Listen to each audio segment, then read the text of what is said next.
veterinario Federico Hoffman, que es egresado de la Facultad de Ciencias Veterinarias de la Universidad de Buenos Aires y de ECOVET, y su conferencia es Descubriendo cómo funciona la homeopatía. Va a pasar lo mismo ya. La vida es intercambio de información. Bueno, hola. Soy veterinario y además soy docente de inmunología de la Facultad de Veterinaria, así que además soy magíster en biotecnología, hice un posgrado muy clásico, digamos, dentro de lo que es la investigación más clásica. Y bueno, Carolina me pidió,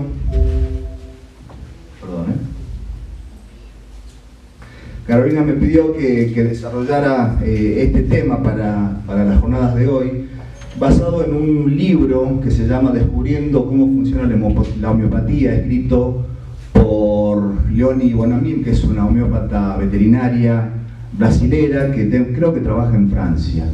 Yo me contacté con ella, me conseguí el libro y eso me disparó muchas cosas. Hice una revisión bibliográfica y es lo que voy a tratar de contarles dentro de lo que puedo explicar de lo que entendí. Y la pregunta básica que yo me hice cuando empecé a estudiar homeopatía es cómo funcionan los medicamentos homeopáticos. Y hay muchas dudas al respecto, fundamentalmente por algo que recién se dijo, más arriba, más lejos, ahí. Fundamentalmente por lo que son las altas diluciones. Si estamos hablando de diluciones LM, la LM es 1 en 50.000 de la tintura madre original hecho un montón de veces. Por lo que se dice que ya no hay sustancia, no hay materia. Entonces, ¿cómo puede haber esa información? ¿Cómo puede tener un efecto ese medicamento? Otro tema que surge como pregunta siempre es el tema de la similitud. ¿Por qué lo igual cura lo igual? Y por ahí vamos a dar unas vueltas. Lo primero que surge como respuesta común y como argumento para denostar a la homeopatía es que el remedio homeopático en realidad es un placebo.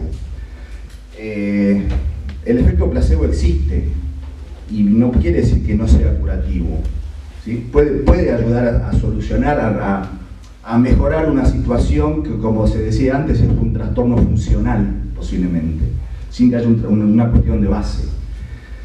Como el medicamento homeopático no tiene sustancia, se dice funciona por sugestión, ¿sí?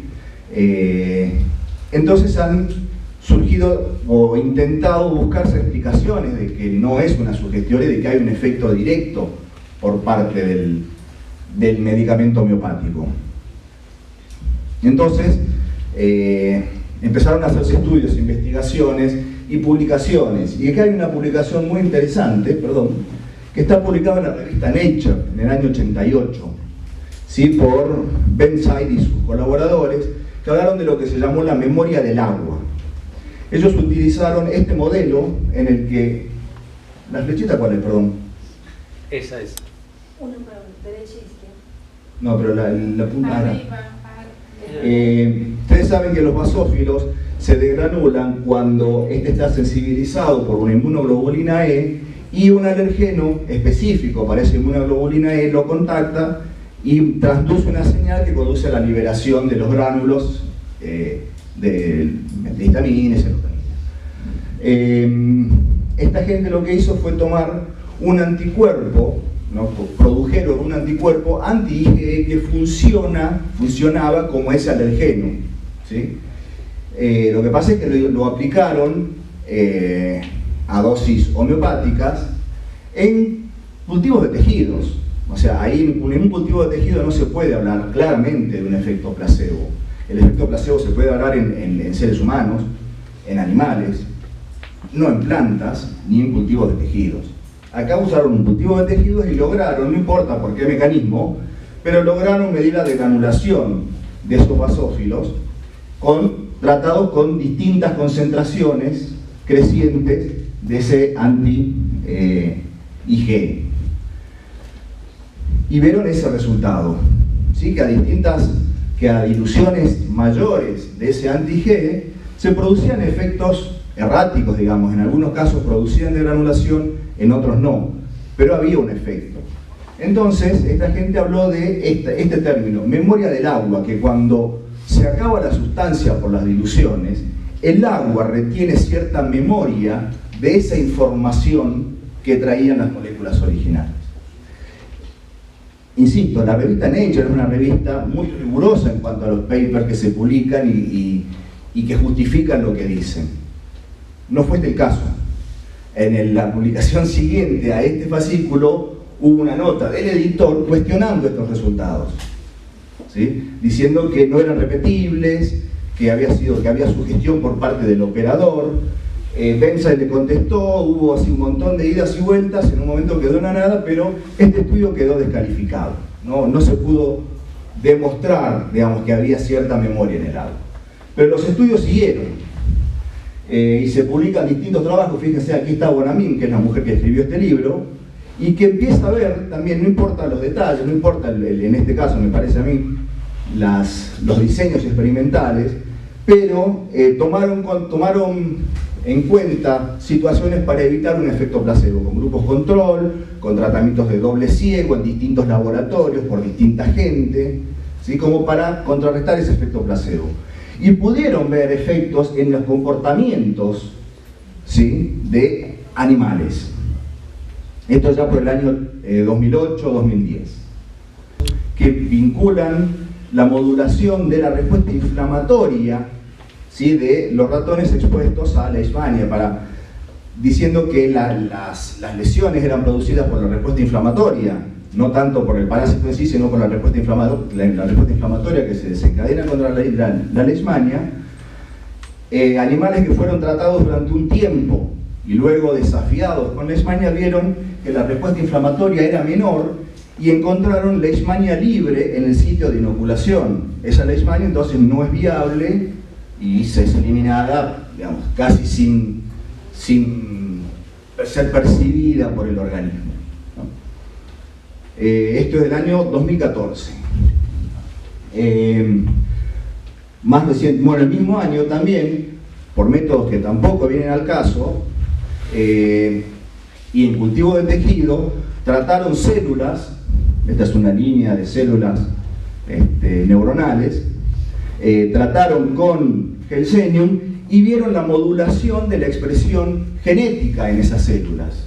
En algunos casos, ¿sí?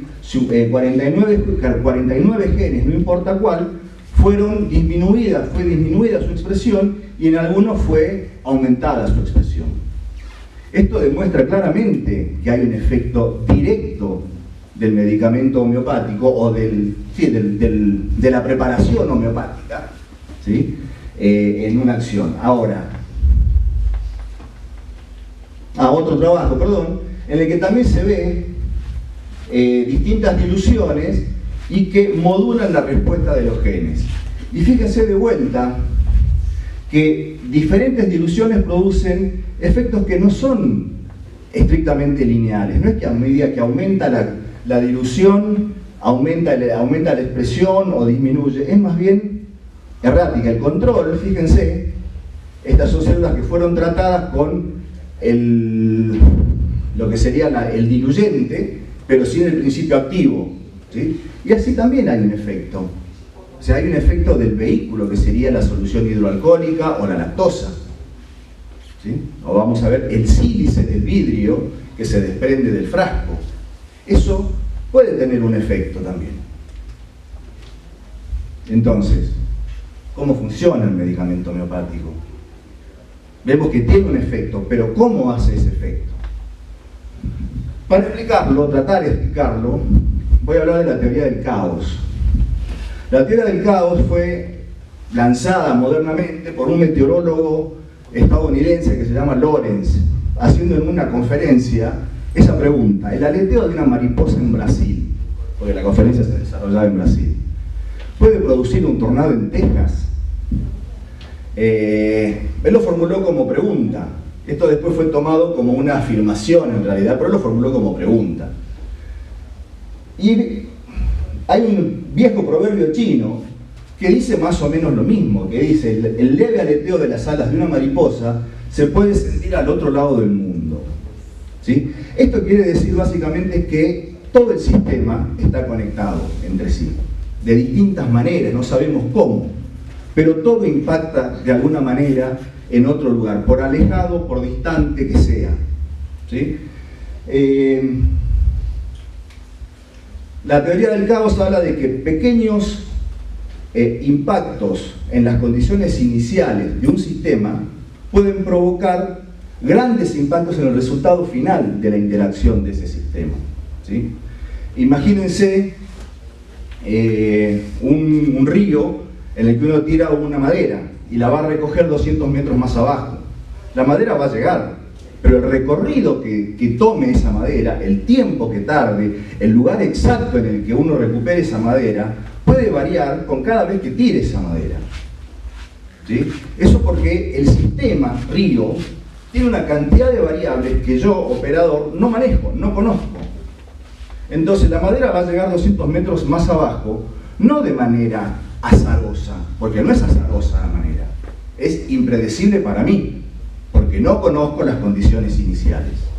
Eso es lo que se llama, bueno, hay una forma de matematizar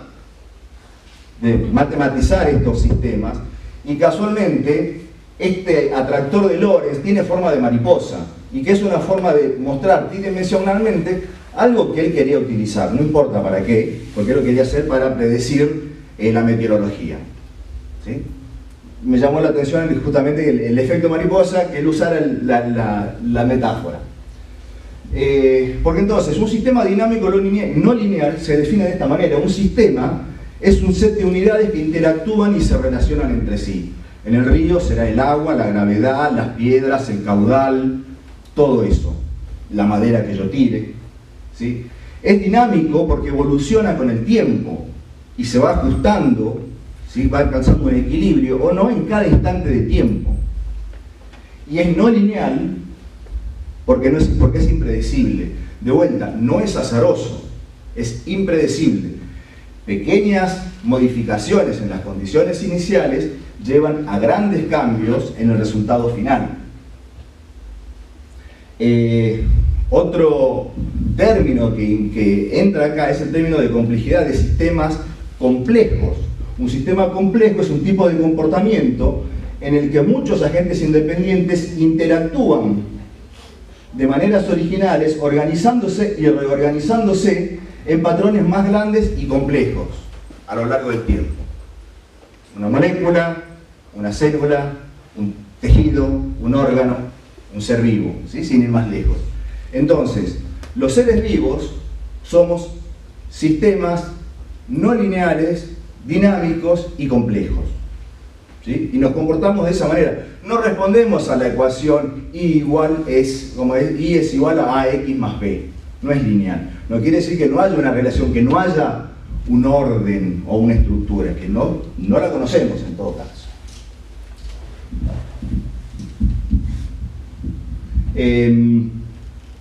Y aquí empieza a haber cierta conexión con los conocimientos de homeopatía. Según las leyes de Hering, la curación, ¿sí? Sigue determinadas reglas, ¿sí? de arriba hacia abajo, en el sentido inverso en el que de la ocurrencia de las enfermedades y de adentro hacia afuera. Y llegado a esto, muy pegadito está lo que es la tabla de supresión, en la que jerarquiza tejidos y sistemas. ¿Sí? Y aquí viene este gráfico tomado de un paper del 2002 de Bell, en el que hace digamos, la ubicación del ser humano en un sistema dinámico complejo. ¿Sí? Se va estructurando del orden molecular y submolecular, ya sabemos, a organela, a una célula, a un tejido, a un órgano, a una persona, a una familia, y así sucesivamente, a una sociedad, y que llega a la atmósfera, a la biosfera. Este es el paralelo, este es el gráfico que hace esta gente sobre el esquema de lo que sería la tabla de supresión y la jerarquización de los sistemas, de los subsistemas que conforman el sistema mayor. Lo que también establecen es que hay una conexión directa e instantánea entre los distintos subsistemas que forman parte de ese sistema. Es decir, un impacto, una modificación en alguna condición, en alguno de los niveles, impacta necesariamente en los niveles superiores y en los niveles inferiores. Uno de los elementos importantes que hay que tener en cuenta y que la homeopatía tiene en cuenta es considerar al ser vivo como una unidad completa y única, pero a la vez en conexión con sus pares, ¿sí? Y que cuando estos se organizan y reorganizan y se complejizan, aparecen lo que se llaman propiedades emergentes, que son características o propiedades de un nuevo nivel de organización, ¿sí? Que es única para ese nivel y que no se puede explicar analizando cada parte o cada subparte por separado, ¿sí? El ser humano piensa. Ahora, si yo agarro un cerebro, un músculo, un corazón por separado, no puedo explicar que el ser humano piensa. Sin embargo, piensa, es una nueva propiedad, es una propiedad emergente que se alcanza por la interacción y esa complejización de interacciones entre los distintos subsistemas. ¿Se entiende? Bien. Entonces, como para cerrar esta parte del concepto, los seres vivos son sistemas únicos, dinámicos y complejos, cuya fisiología e interacción social se comporta de manera no lineal. Acá hay un punto importante, perdón, que es esto del sistema único, que también lo mencionó, me parece que, bueno, en otro momento, Gustavo me parece que lo dijo, que es muy importante en este punto la percepción que ese ser vivo tiene de sí mismo, ¿sí? Porque eso también impacta en su relación con los demás. Y eso también es muy importante en homeopatía, porque de acuerdo a la percepción que uno tenga de sí mismo, como dijo Gustavo, la realidad la construye uno mismo. Eso fue lo que vos dijiste. Y en este punto del sistema único, de cómo uno construye esa realidad, hay que tener en cuenta una cosa también. Nosotros, los seres vivos,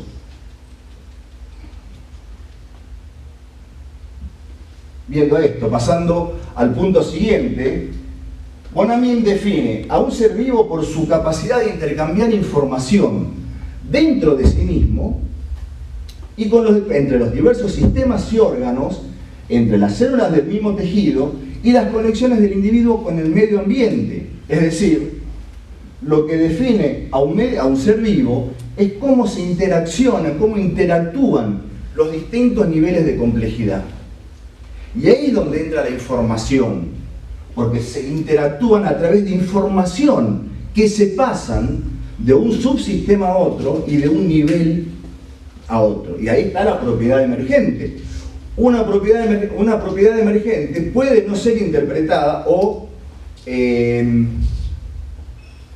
mejor dicho, un mismo estímulo en un nivel de organización produce una manifestación y en otro nivel produce otra manifestación, pero impacta en las dos. ¿Sí? Entonces, intercambio de información. Los seres vivos, en particular las especies que nos ocupan, tenemos un montón de formas de conectarnos con el medio ambiente. ¿Van 15 minutos? Bien.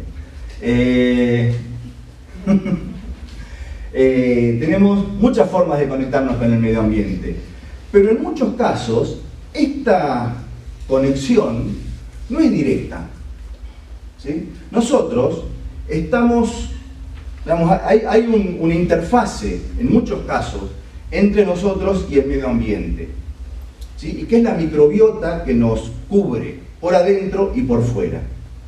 Nosotros estamos, es muy obvio, en el tracto digestivo, ¿sí? Hay toda una cantidad, familias y familias de microorganismos que tapizan todas nuestras mucosas y que son una interfaz entre el medio ambiente y nosotros, lo mismo en la piel. Entonces muchos de los aferentes que recibimos, que ese es el término correcto, aferentes, no los recibimos directamente, los recibimos procesados por esa microbiota. Entonces la microbiota que tenemos ya nos condiciona la forma que tenemos de percibir ese exterior, ese medio ambiente. ¿Se entiende? Hay relaciones, yo no los tengo, pero hay quienes relacionan el autismo con una microbiota en particular. Porque esa interrelación hace que se produzcan o dejen de producirse ciertos mediadores que en el individuo van a afectar de tal o cual manera. Bien, ahora bien, teoría de los significantes biológicos, que está explicado brevemente en el libro de Bonamini. Ustedes ven acá, ¿qué ven acá? Bueno. Si ustedes están solos en una isla y ven esa huella, ¿qué van a pensar? Que hay alguien más. ¿Sí? Eso es porque esto es un símbolo que transmite información. ¿Sí? Acá hay otra información. Esto es una persona, esto no. Esto es un pájaro. ¿Sí? Entonces habla de, justamente, información, cómo se transmite la información. Hay un generador de información, que en el caso del medicamento homeopático, que es lo que estamos estudiando, es quien genera esa información. Si fuera, otro ejemplo, una radio, sería la emisora de la radio. Esa onda de radio o esa información viaja de alguna manera, ¿sí? Que sería en el caso anterior la huella, ¿sí? Y alguien recibe esa información y la decodifica. Es la persona que sabe que esa huella es de una persona. Si esa persona nunca vio su huella en la arena, posiblemente no sepa decodificar eso. Habla también entonces que tiene que haber un vínculo entre el generador de la información y el que recibe la información. El que recibe la información tiene que poder decodificar esto que viene en el remedio homeopático. ¿Sí? ¿Están mareados ya? Porque sigue todavía, sigue. Bien, entonces, ¿cómo funciona? ¿Cómo funciona el medicamento homeopático? ¿Por qué tiene esa información? Hay muchas hipótesis. Una de las hipótesis que más fuerza tiene y que más se fundamenta y que ya creo que al día de hoy es la que menos se discute, es la presencia de nanopartículas. Cuando decimos que en una preparación homeopática a la tal dilución no hay sustancia, en realidad es falso, es viejo decir eso. Hoy, por técnicas más modernas de investigación, se sabe que se encuentran elementos en forma de nanopartículas de esa fuente original. Ahora, ¿cómo es que entonces esas nanopartículas pueden llegar? Acá me voy a meter un poco en el barro para tratar de explicarlo, pero no es fundamental. El tema es muy importante el proceso de preparación del medicamento homeopático. Las ultradiluciones y las sucusiones que recibe el medicamento homeopático a lo largo de su preparación. Porque durante esos procesos se forman pequeñas burbujitas, así como hay nanopartículas, se forman pequeñas burbujas, nanoburbujas, de los gases que hayan dando vueltas en esa preparación, aire, oxígeno, nitrógeno, ¿sí? Entonces, con la sucusión se van como haciendo estas pequeñas burbujitas sobre las cuales se depositan estas, digamos, las moléculas de la materia prima. A medida que se van haciendo diluciones, incluso esto es paradójico porque aparentemente habría como un efecto del tipo no me sale la palabra, bueno, pero que va concentrando de alguna manera estas nanopartículas en la superficie de estas nanoburbujas. Y algo más complejo todavía, hay un fenómeno que está muy descrito y que yo no estudié en profundidad, que es el fenómeno de epitaxia. Fenómeno de epitaxia, yo leí que se utiliza para la fabricación de semiconductores. Vaya a saber Dios que es un semiconductor. Pero básicamente consiste en que estructuras que tienen una determinada forma, ¿sí?, hagan que otras tomen su forma. ¿Sí? Es como está representado acá. ¿Sí? Y aquí es donde, según esta teoría, entra en juego la lactosa de los glóbulos y el sílice del vidrio. Porque sobre las nanoburbujas que se forman se depositarían las nanopartículas de la materia prima. Y por este fenómeno de epitaxia, tanto el agua como la lactosa y el sílice tomarían la forma de la partícula original. Entonces llega un momento en el que, aunque no esté la partícula original, el agua, la lactosa y el sílice adoptarían una forma igual a la de la partícula original. ¿Se entiende? Así es como yo lo entendí. Y bueno, y me parece que es hasta donde importa entenderlo, me parece, porque después de meterse, a ver, esto hay fórmulas matemáticas que lo describen. Si yo no me metí a estudiar las fórmulas matemáticas porque escapa el tema, pero es uno de los puntos. El otro punto, que no es contrapuesto al otro, más bien podría ser complementario, está dado por nada más y nada menos que Montagnier, que Montagnier es un premio Nobel de Medicina que lo recibió en 1982 por el descubrimiento del virus del SIDA, nada menos. Y él descubrió algo que es fantástico, hay que ver qué implicancia tiene, que está descrito ahí. Él descubrió que hay fragmentos de ADN de algunos patógenos, discrimina en bacterias patógenas de las no patógenas, pueden emitir señales electromagnéticas en el agua de una frecuencia muy muy baja. Estas señales él las pudo captar de alguna manera con un medidor de señales electromagnéticas y las tradujo en formato electrónico, las transformó en un archivo y las puso en un pendrive y se las mandó por correo electrónico a otros laboratorios. ¿Sí? ¿Qué es esto? Tomaron las frecuencias del ADN, estas señales electromagnéticas denominadas naeones, pero fueron digitalizadas, enviadas por correo electrónico, en otro laboratorio fueron traducidas nuevamente a señales analógicas y obtuvieron nuevamente señales electromagnéticas. Pusieron en el medio los nucleótidos, la Taq polimerasa y obtuvieron ADN de la bacteria original.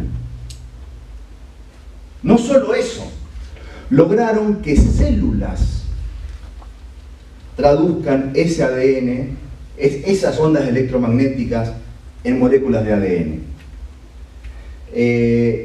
A ver, esto no describe el funcionamiento de un remedio homeopático, pero sí, a mi juicio, fortalece la teoría de la memoria del agua. Algo hay en el agua que puede ser,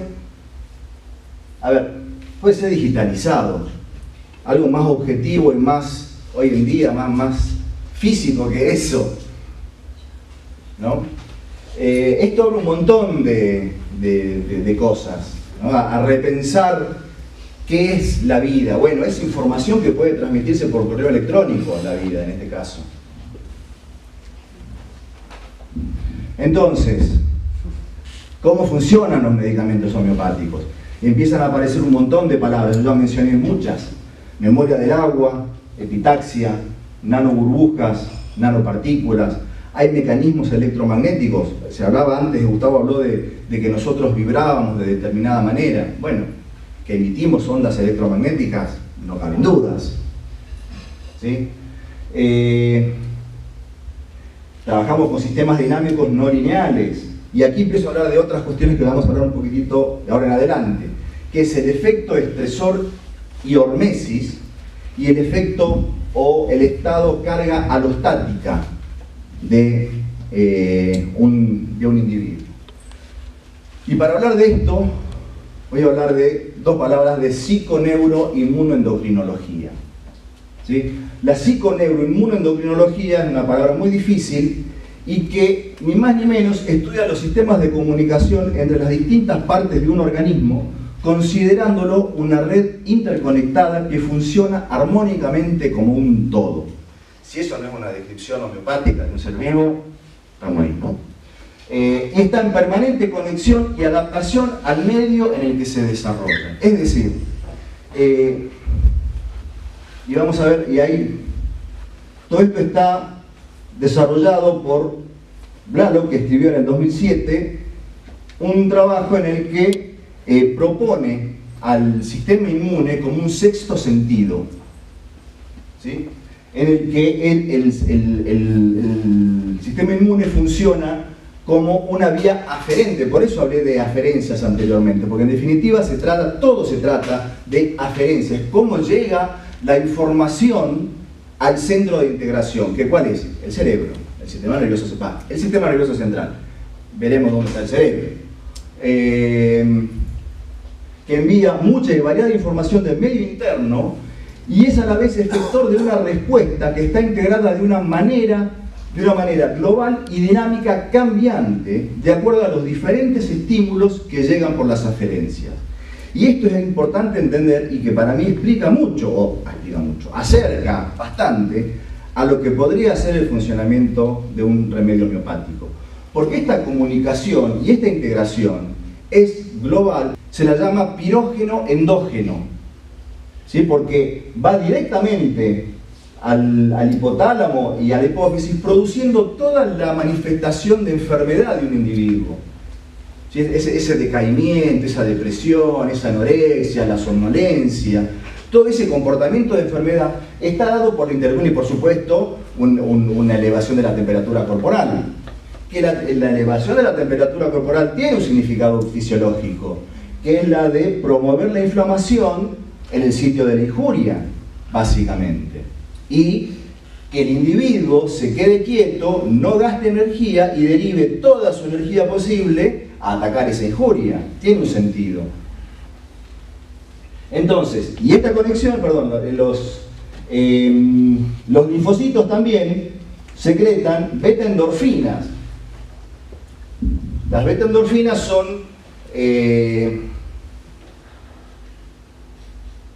¿cómo llamarla? La droga interna de la felicidad. La droga que da sensación de bienestar. Entonces, al mismo tiempo que manda una reacción de enfermedad, manda una reacción de bienestar, el equilibrio. Esto es una característica del sistema inmune, una autorregulación dinámica y permanente. Al mismo tiempo que se dispara una respuesta activatoria, se dispara una que la regule. Y la respuesta final es el balance de todas las respuestas estimulatorias e inhibitorias que se disparan.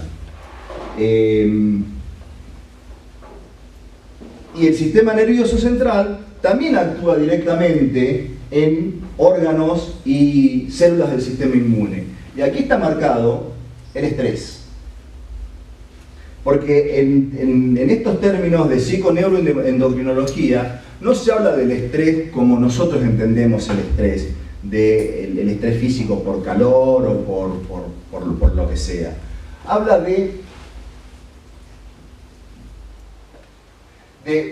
factores estresores, ¿sí?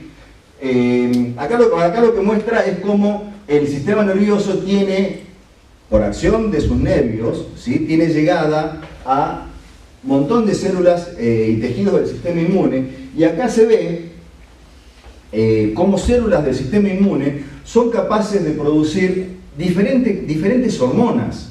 Fíjense, ACTH, gonadotrofina colónica humana, factor liberador de gonadotrofina, endorfinas, hormona folículo estimulante, un linfocito produciendo hormona folículo estimulante, un linfocito produciendo el factor del promotor de insulina, un linfocito produciendo oxitocina, ¿sí? Por supuesto, a ver, estos son, no discrimina, esto está del trabajo de Blalock, no discrimina qué células producen qué hormonas. Se han descubierto, porque hoy es muy fácil, hoy es accesible identificar qué moléculas expresa una célula en el tejido. Entonces, ellos pueden ver que en determinado tejido se produce determinada hormona. hay que estudiar todo esto, ¿sí? Pero se propone al sistema inmune como un sistema endocrino circulante, porque va y secreta la hormona en el sitio en el que hace falta, con una acción parácrina, no ya endocrina. Actúa sobre las células que lo circundan. Entonces hay que ver por qué llegó el linfocito a ese lugar, porque llegó activado por... Bueno. Otra característica del sistema inmune que se estudia en inmunología básica, pero que a veces se pierde el concepto, es que el sistema inmune no solo reconoce lo extraño, ¿no?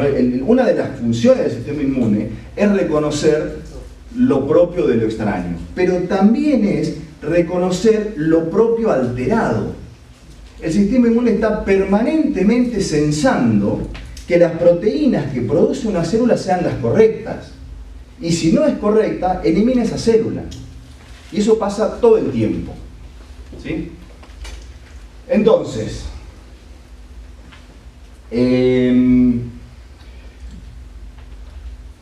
aquí arriba otro trabajo.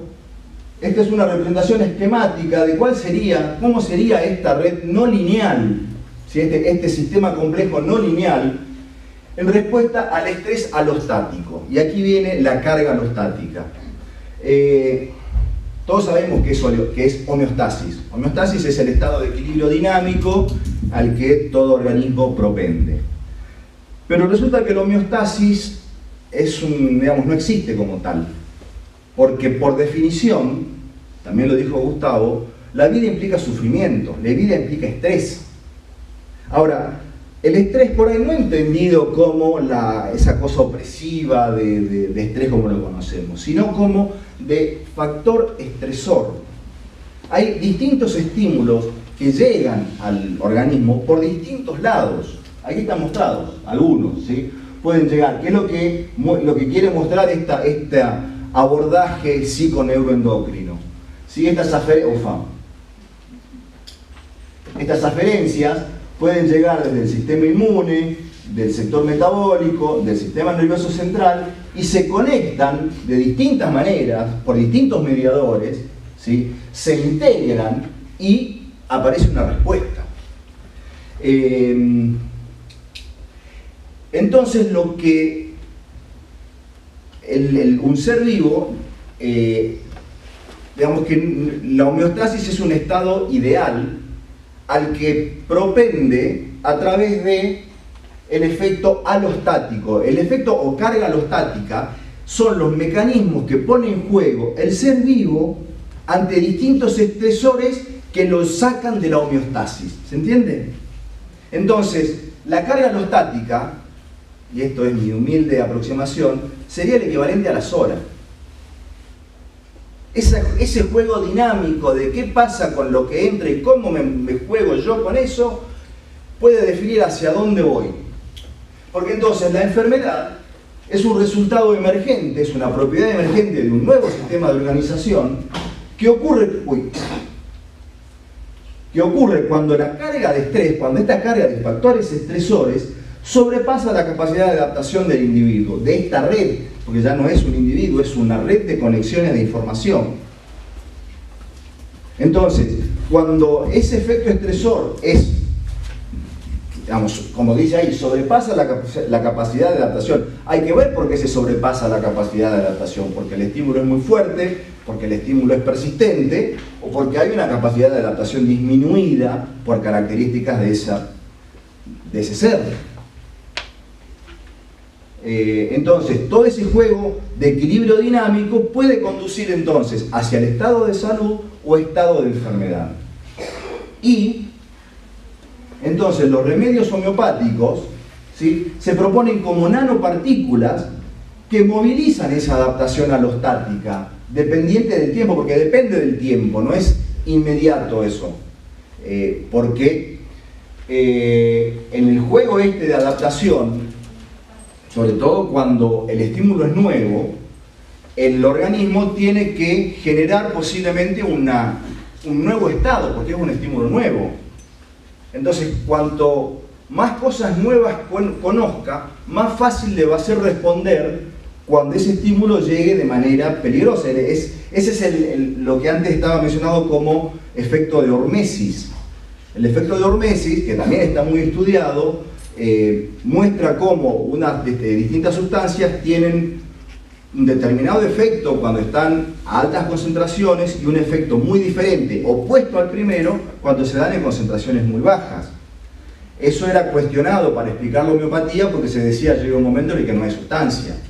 Hoy ya sabemos que sí hay sustancia. No son microdiluciones, son nanodiluciones, pero hay sustancia. Entonces, se puede explicar, hay que estudiar más hormesis y que el medicamento homeopático funcione a través de ese fenómeno de hormesis. Es para estudiar, no lo puedo asegurar. Esto le da una estructura, una forma a esa estructura que es estable en sí misma. En la medida que se vayan cortando esos tensores, la estructura pierde la forma y se desploma. Eso es lo que se llama tenseridad, porque no hay un sostén, una estructura que sostenga algo, que sostenga otra cosa. ¿Se entiende? La estructura se sostiene por sí misma. Resulta que el cuerpo humano, o el cuerpo, responde a esta característica de estructura tensérica y que está dada por el tejido conectivo. El tejido conectivo tiene justamente ese nombre porque funciona como una unidad funcional dentro de todo el organismo, ¿sí? Va desde el interior del cerebro hasta la piel. Y en particular el sistema miofacial está formado por este escudo, por este esquema que está acá, ¿sí? Donde ven que el sistema de fascias es una red de fibras de colágeno y elastina que forman una estructura de tipo tensérica y que, como bien dice su nombre, mantiene una estructura estable en sí misma, ¿sí? Entonces, se puede entender que el cuerpo humano, el cuerpo no es un esqueleto rodeado de músculos, sino un sistema miofacial en el que flotan los huesos, ¿sí? Es distinto apoyar la carga sobre los huesos que apoyar la carga del cuerpo sobre los músculos. Pero para apoyar la carga sobre los músculos tienen que estar como expandidos, tienen que estar lo que se denomina contracción excéntrica, ¿sí? Esto es producto del trabajo de tesis de mi mujer, que es osteópata, por eso lo traigo. Pero lo que es importante es esto, que como el tejido conectivo se comporta como una unidad, ¿sí? Uno puede llegar, porque aparte, como dije, este tejido conectivo forma una unidad en todo el cuerpo y conecta todo el organismo mecánicamente, no físicamente, no químicamente, mecánicamente. Entonces, hablando de estos aferentes que llegan al cerebro también le llega información mecánica, ¿sí? La propiocepción, el cómo estamos parados, si estamos invertidos. Cierren los ojos y tiren la cabeza para atrás. El cerebro no los deja, les va a hacer abrir los ojos enseguida. El cerebro necesita referencias, ¿sí? Y una forma de manipular eso es hacerlo mecánicamente. Este hombre, Pilat, un fisioterapeuta francés, logra lo que nosotros, hay trabajos que lo demuestran, yo no busqué referencias, pero tengo algunas citas, que logran, como dice ahí, traducir un estímulo mecánico en un estímulo químico. Entonces, por aplicación mecánica de fuerzas sobre la fascia, pueden llegar a lograr la traducción de vuelta, la expresión de ciertos genes en una célula. Entonces, esto que nosotros queremos, o yo pretendo explicar, de cómo funcionan los remedios homeopáticos, hay gente que ya lo está aplicando en la práctica, porque con esto tratan a gente. Y el abordaje osteopático también responde a la teoría del caos, menos es más. Los osteópatas a veces hacen un toquecito así y te largan, porque van a tocar donde, en alguno de estos puntos, que ellos saben que va a impactar en esta red de determinada manera. Eso ya lo tienen un poco más trabajado. Nosotros todavía vamos por ahí, pero lo que sí tienen en común es esta concepción de el individuo como un todo, en este caso conectado mecánicamente a través del sistema miofacial. ¿sí? Y que también puede ser vehículo de esta otra integración o parte de esa otra integración, que no está mencionada acá, ¿no? Pero así como hay integraciones químicas, hay integraciones físicas. Entonces, para cerrar ya y a modo de reflexión, para intentar comprender cómo funcionan los remedios homeopáticos, hay que tener creatividad, que es casualmente una de las propiedades emergentes de los sistemas complejos vivos. ¿Sí? Cuando hablamos de qué nuevas cosas aparecen, cuando los subsistemas se acomplejizan, bueno, uno es la creatividad. Y hay que buscar esa... Gustavo dijo, vos hiciste una frase buenísima, algo de intrépido, de pensamiento intrépido, ¿no? Va por el mismo lado, hay que animarse a buscar otra forma de explicarlo. Salgamos no de explicar la homeopatía farmacológicamente, no vamos a encontrar por ahí la explicación. Hay que buscarla por otro lado. Y esta forma me parece que apunta más. A ver, esto también lo dice Bonamín, la unión con la psiconeuroendocrinología también lo plantea Bonamín. Yo lo conocí, entonces aprovecho y lo desarrollo un poco más. Y otra cosa que leí, que no tampoco tengo la referencia, seguramente porque no leía el Toucas, dice que la salud es libertad en los 3 niveles de organización jerárquica de un ser vivo: el mental, emocional y el físico. Esa libertad entonces actuaría, digamos, disminuyendo la carga alostática que afecta a un ser vivo. Nada más.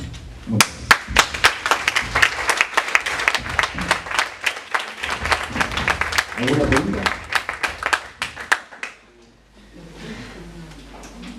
Sí. Yo había leído muy por encima, capaz que vos que estuviste metido buceando en este tema, Luc Montagnier actualmente no está en... Primero que Luc Montagnier creo que lo barrieron cuando dijo que todo lo que él había descubierto sobre el virus de SIDA no lo apoyaba en la actualidad. No leí, sí sé que él está convencido del funcionamiento, digamos, de que la homeopatía funciona. Sí, y tenía entendido, por eso te pregunto, como vos creo que la cita que hiciste es de 2015, que lo había contratado un laboratorio en China por este tema del ADN, no sé si... Lo que leí es que él está trabajando en China porque después de determinada edad en Francia lo jubilan obligatoriamente, entonces deja de recibir subsidios. Bueno, entonces sí se fue a trabajar en China, sí. Pero que sigue trabajando, sigue haciendo cosas.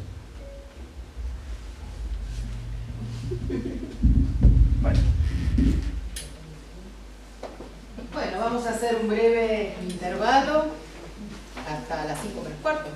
Vamos a tomar un cafecito y volvemos.